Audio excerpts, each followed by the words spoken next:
जय हिंद, नमस्कार साथियों। स्वागत है आपका यूट्यूब के चैनल भाषा गणित में। आज हम कक्षा 10 का पहला टॉपिक यूक्लिड विभाजन द्वारा संख्याओं का मासा ज्ञात करेंगे। तो यूक्लिड के बारे में थोड़ा बताते हैं। यूक्लिड एक महान गणितज्ञ थे जो कि ग्रीस में जन्मे थे। उन्होंने एक थ्योरम दी थी। थ्योरम क्या थी? भाज्य बराबर भाजक गुणा भागफल धन शेषफल। उन्होंने कहा था किन्हीं भी दो संख्याओं में अगर एक संख्या भाज्य होगी तो उसका भाजक और भागफल का गुणनफल और शेषफल के योग के बराबर होगा। तो इन्हीं का अनुसरण करते हुए हम संख्याओं का मासा ज्ञात करेंगे। उदाहरण के द्वारा लेते हैं। पहला उदाहरण है 135 और 225। 135 और 225। तो इन संख्याओं में सबसे जो बड़ी संख्या होगी उसको भाज्य मानेंगे। 225 को भाज्य मानेंगे और 135 को भाजक। इस तरह के सवाल हल करने में हमेशा जो भी छोटी संख्या दी रही होगी उसको भाजक मानेंगे और बड़ी वाली को भाज्य मानेंगे।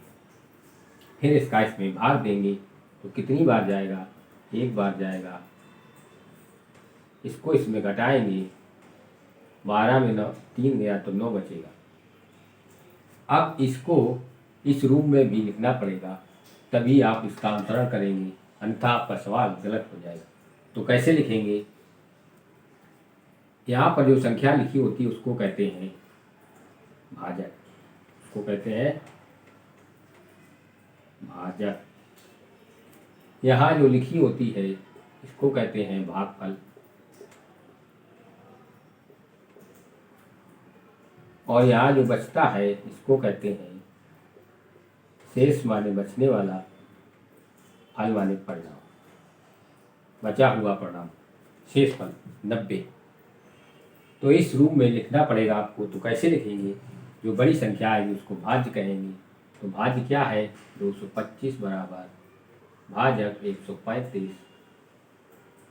भागफल कितनी बार गया था? एक बार। शेष कितना आया था? 90। अब ये प्रक्रिया तब तक करेंगे जब तक शेषफल 0 ना आ जाए। तो इसका फिर से भाग देंगे। तो कैसे बताते हैं आपको।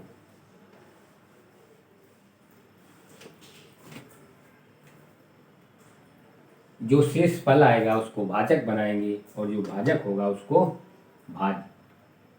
भाजक को भाज्य बना देंगे और शेषफल को भाजक, या यूँ कह दें यहाँ जो संख्या आएगी उसको भाजक कहेंगे और इसको भाज्य।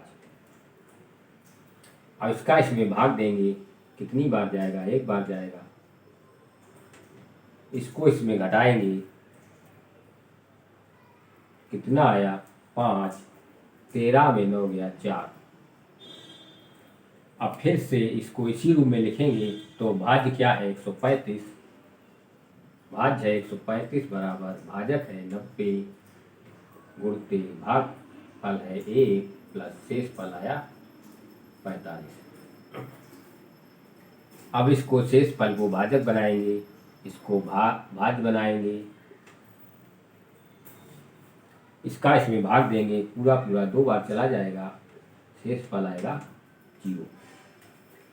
जब शेषफल 0 आ जाए तो इसके ऊपर वाली संख्या को मासा कहते हैं। तो यहाँ पर इसको लिखेंगे भाज्य बराबर भाजक गुणते भागफल धन शेषफल। यहाँ लिखेंगे अतः यूक्लिड विभाजन थ्योरम द्वारा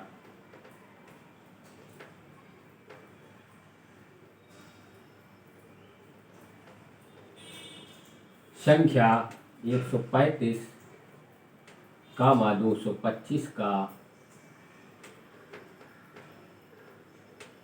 मासा बराबर 45। मासा बराबर यही आपको ज्ञात करना है। समझ में आया? एक उदाहरण और देखते हैं।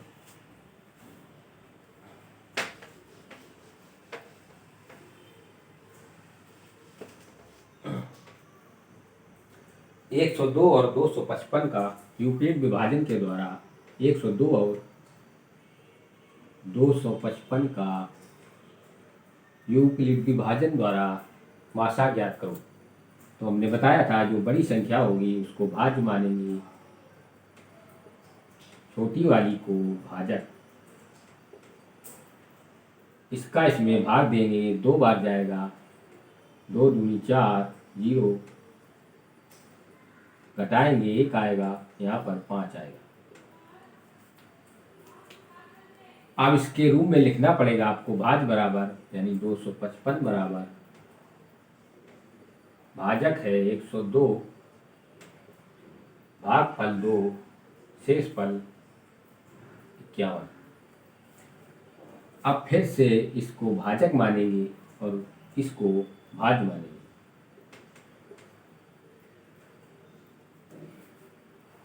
बची हुई जो संख्या होगी उसको भाजक मानेंगे और ऊपर वाले भाजक को भाज्य मानेंगे।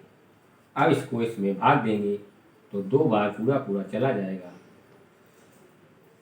तो शेषफल आएगा 0। इसको लिखेंगे भाज्य बराबर भाजक गुणते भागफल धन शेषफल। जहाँ शेषफल 0 आ जाए उसके ऊपर वाली जो संख्या होती है उसको मासा कहते हैं। तो यहाँ पर लिखेंगे अतः यूक्लिड विभाजन द्वारा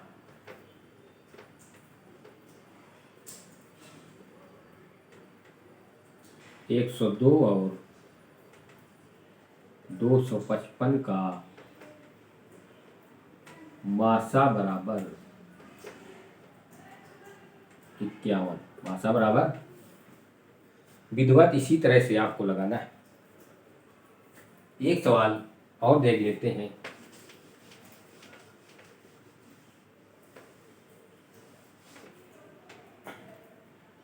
बत्तीस और 616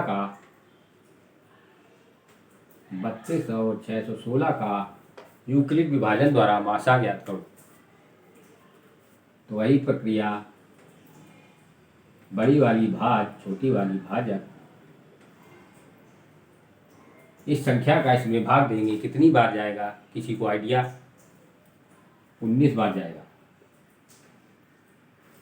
19 दूनी 38, 19 तिया 57, 3 60। यहाँ पर शेषफल कितना बचा? 8। शेषफल कितना बचा? 8।